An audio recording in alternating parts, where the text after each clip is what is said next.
नमस्कार दोस्तों, मैं दिलीप कुमार। आज मैं आपको फिर से म्यूचुअल फंड के बारे में कुछ और जानकारी देने जा रहा हूं। जो मैंने पिछले सीरीज में इक्विटी फंड के बारे में बताया, लार्ज कैप, मिड कैप और स्मॉल कैप के बारे में बताया। आज मैं सेक्टोरियल फंड के बारे में बात करूंगा। तो सेक्टोरियल फंड है क्या? सेक्टोरियल फंड वो है जो हर एक अलग अलग सेक्टर से डिनोट करता है। ये आपका कोई भी सेक्टोरियल फंड वो लार्ज कैप भी हो सकता है, मिड कैप भी हो सकता है और स्मॉल कैप भी, किसी भी सेक्टर का हो सकता है।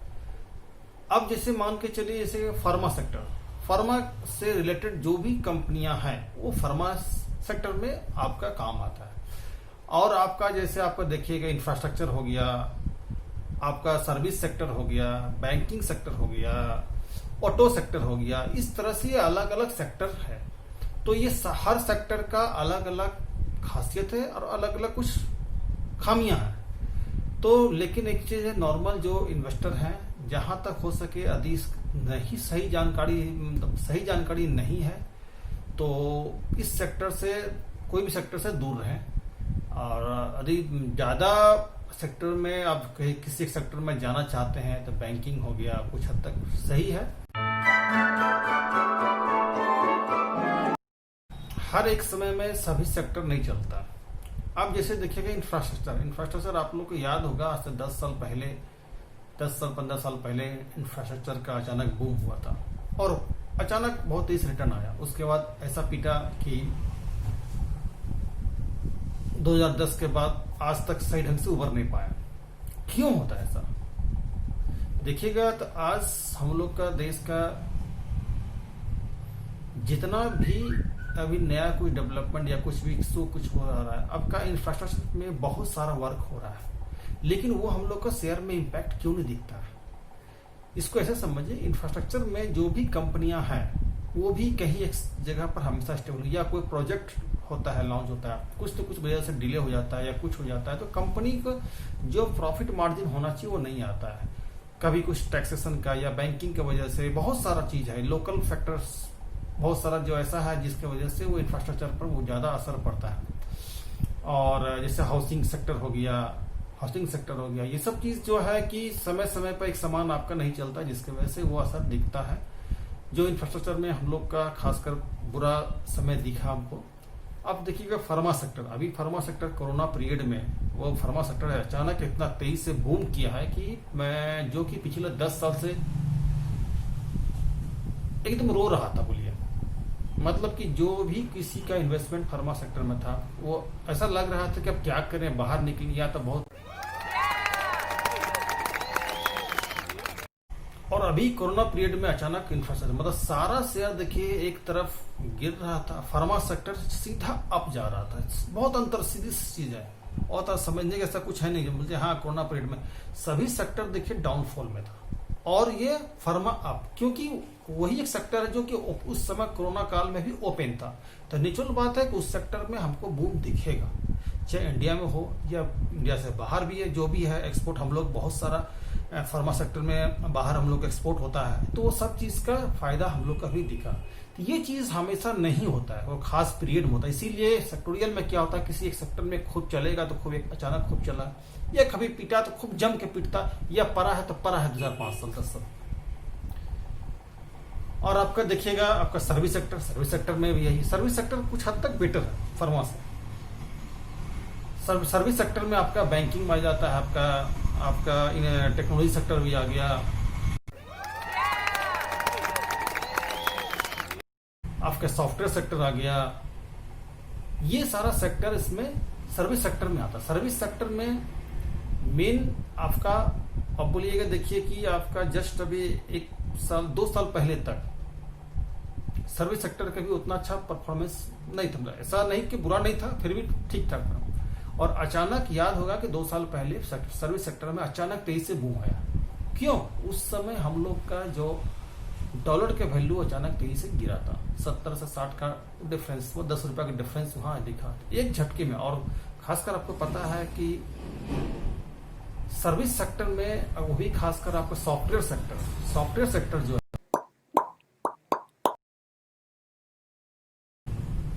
सॉफ्टवेयर सेक्टर जो है उसका आप लोग को या हम लोग को सभी को पता है, उसका बहुत बड़ा हिस्सा जो हम लोग का एक्सपोर्ट होता है सॉफ्टवेयर। तो नेचुरल बात है एक्सपोर्ट होगा, तो जो भी यदि डॉलर के तुलना में यदि वहां पर हम लोग का भले यहाँ पर से उसका डिप्रिसिएट मतलब वैल्यू कम हो गया रुपया का, लेकिन क्या हुआ वहां से जब पैसा उसको आ रहा था उसके तुलना में 10 रुपए का डिफरेंस हुआ, जो एक ही चीज के लिए मान के चलिए कि 1 लाख रुपए जहां उसको मिल रहा था उसको 1 लाख ने 1,10,000 रुपए मिला उस सेम चीज के लिए, सिर्फ क्योंकि पैसा का वैल्यू गिरने की वजह से उसको 10,000 का अपना फायदा हो गया। तो ये चीज उस पीरियड में हुआ और यही चीज होता है सर्विस सेक्टर में। लेकिन जब पैसा का आपका रुपया का वैल्यू आपका अच्छा हो जाता है तो उस समय वो नेगेटिव इंपैक्ट दिखता है उसको, मतलब उसके तुलना में उसको रिटर्न कम आता है। जहां 1 लाख की जगह हो जाता है 90 ही, देखिए आप बता दी 10 रुपए का रिवर्स हुआ, तो इस चीज आपको सर्विस सेक्टर में आपको वहां पर दिखेगा आपको। और आपका हो गया जैसे बैंकिंग सेक्टर इसीलिए बेटर है कि बैंकिंग सेक्टर आपका ठीक है, बैंकिंग एक सेक्टर है, लेकिन बैंकिंग भी हर पूरा सारा जो भी सेक्टर देखिए इंफ्रास्ट्रक्चर सर्विस या जो भी बिजनेस सारा का सारा बैंक से रिलेटेड ही होता है। तो बैंक का कभी कभार जो है आपका इंटरेस्ट रेट या मान लीजिए कभी कुछ डिफॉल्ट हो गया, वो कुछ खास पीरियड में आपका कुछ डिस्टर्ब होता है, फिर भी ओवरऑल बैंकिंग सेक्टर सही है, इसलिए बैंकिंग सेक्टर एक पोर्टफोलियो में रख सकते हैं। और उसके बाद आपका होता है आपका ऑटो सेक्टर के साथ भी वही हाल है। ऑटो सेक्टर भी आपका कभी कभी नॉर्मली ऑटो सेक्टर ठीक ठाक ही चलता है। अभी जैसे देखिए कोरोना पीरियड में ऑटो सेक्टर में अभी फिर रिकवरी शुरू हुआ, लेकिन ये चीज है ऑटो सेक्टर में आपका इस कोई ईवी सेक्टर है तो इस सेक्टर समझ रहे हैं, कभी अच्छा दौर रहा है कभी खराब दौर रहा है, कभी कुछ और रेट ऑफ इंटरेस्ट का फ्लक्चुएशन हुआ जिसका वजह से मैं आपको ऑटो सेक्टर समझ रहे हैं कि कोई भी कंपनी माल जो मैक्सिमम जितना भी ऑटो सेक्टर में माल बिकता है उसका बहुत बड़ा हिस्सा आपका लोन के पर बिकता है, मतलब सीधा EMI के जो भी लोग लेते हैं। यदि मान लीजिए रेट ऑफ इंटरेस्ट बढ़ जाता है तो क्या होता है वो रिवर्स उसके लिए काम आता है। यदि रेट ऑफ इंटरेस्ट डाउन हो गया तो नेचुरल बात उसका बिक्री बढ़ेगा। तो ये सब चीज ऑटो सेक्टर में बहुत बड़ा असर करता है। इसीलिए जहां तक हम बताते हैं कोशिश कीजिए सेक्टोरियल फंड से यदि सही वक्त का नहीं जानकारी तो उससे दूर रहिए, या नहीं तो आप अपने एडवाइजर से हमेशा कांटेक्ट बनाए रखिए यदि सेक्टोरियल सेक्टर में है। और इसमें भी है कि हम तो यही कहेंगे कि इसमें वन टाइम इन्वेस्टमेंट ज्यादा बेटर है, वो भी क्या टाइम के हिसाब से। यदि आपका टाइम ऐसा लग रहा है कि अब उस सेक्टर में अच्छा ग्रो करने की संभावना है तो उसमें घुसिए, या मान ले बहुत लंबा समय से बुरा दौर में है या कुछ ऐसा कुछ घटना दिखा जो कि उसका अच्छा इम्पैक्ट आएगा तो हम लोग वहां पर सेक्टर में एंट्री करना चाहिए। नॉर्मल SIP भी जा सकते हैं, लेकिन SIP से नॉर्मल अदर फंड में कीजिए ज्यादा बेटर है। और हाँ SIP करते तो छोटा अमाउंट करके कीजिए, क्योंकि कुछ सेक्टर आपको खूब अच्छा चलेगा तो खूब ये चीज तो समस्या रहेगा। टाइम आपको वही है, आप सेक्टोरियल में जा रहे हैं तो 5 ईयर से प्लस ही टाइम लेकर चलिए। लेकिन हाँ एक चीज है, जब आप वन टाइम एंट्री कर रहे हैं से कोई भी सेक्टर में यदि आप एंट्री किए, यदि आपको वन टाइम इन्वेस्टमेंट कर रहे हैं जहां अच्छा आपको रिटर्न दिखे लेकर निकल जाइए। जब आपको दिखे कि हाँ सिचुएशन बेटर नहीं है तो निकल जाइए, बेटर है वो, चाहे हमको 2% नुकसान भी हो तो निकल के बेटर हो जाइए। और ये आपको एक बार आज एक चीज और बताते हैं, खासकर गोल्ड फंड के बारे में बता रहे हैं। गोल्ड फंड भी एक तरह से हम सेक्टोरियल तो नहीं कर सकते हैं, वो कम्युनिटी है, लेकिन गोल्ड फंड का भी चलन बहुत तेजी से बीच में हुआ। आपको याद है 2010 में भी यही हुआ था कि 2 साल 3 साल अचानक कम्युनिटी में आपको गोल्ड सिल्वर बहुत तेजी से बूम किया। उसके बाद फिर उसका भी साथ वही हाल हुआ, क्योंकि एक पीरियड लगभग 32,000 के आसपास रेट आ गया था। और उसके बाद फिर वो आपका डाउनवर्ड में गया। डाउनवर्ड में ऐसा गया कि लगभग करीबन 24 से 28,000 के आसपास में ये ट्रेड करते रहेगा लगभग 10 साल कंटिन्यू, जो पिछले 1 साल पहले से अभी गोल्ड में बूम दिख रहा है अभी आपको, जो कि अभी कंटिन्यू है, मतलब कि अच्छा खासा अभी रिटर्न अभी सब बोलते हैं नहीं गोल्ड में इन्वेस्टमेंट करना चाहिए, लेकिन यही बात है अब ये पीक हम ये नहीं बोल रहे पीक इससे भी नहीं बढ़ सकता है, नहीं कर सकता है, लेकिन अब यहां से ज्यादा सिचुएशन फिर नहीं बढ़ेगा। ऐसा नहीं है कि फिर वही पिछले बार की तरह एक पीक में, और जिस समय पीक था पिछली बार 2010 के आसपास में, उस समय मैक्सिमम फंड हाउस देखिए गोल्ड फंड लेकर आया था।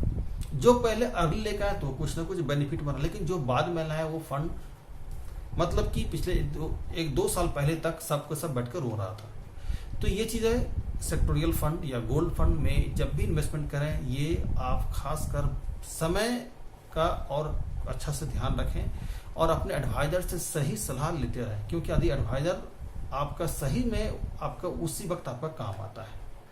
तो आज मैं सेक्टोरियल के बारे में बहुत ही हल्का सा संक्षिप्त, क्योंकि मैंने एक छोटा सा सेशन में ही सब चीज़ का हल्का हल्का पार्ट रखा। मैं इसको कोशिश करूँगा हर एक सेक्टर का अलग से एक सेशन रखूँ, तो आपको हर सेक्टर में कब कहाँ परेशानी आते है वो समझ में आएगा, क्योंकि एक बार में आपको सब चीज़ को क्लियर नहीं हो पाएगा। तो आज के लिए धन्यवाद, और आप लोग से उम्मीद करता हूँ कि आपको अच्छा लगा होगा। आप इसको लाइक कीजिए, सब्सक्राइब कीजिए। सब्सक्राइब करना इसलिए ज़रूरी है क्योंकि हम ये पूरी तरह से म्यूचुअल फंड, इन्वेस्टमेंट, इंश्योरेंस या इसी से रिलेटेड चीज़ आप टॉपिक हम डालेंगे। तो अभी इसमें शुरुआत है, अभी तो हम 3-4-5 सीरीज में कुछ किए हैं, अभी बहुत बड़ा पार्ट बाकी है। तो सब्सक्राइब कर दीजिएगा, तभी आपको हर एक चीज़ का आपको आएगा और आपको वो समझने का मौका मिलेगा आपको। तो जरूर सब्सक्राइब कीजिए और नए लोगों को आप इसमें जोड़िए, जो इसको जानना चाहते हैं उनको शेयर कीजिए। धन्यवाद।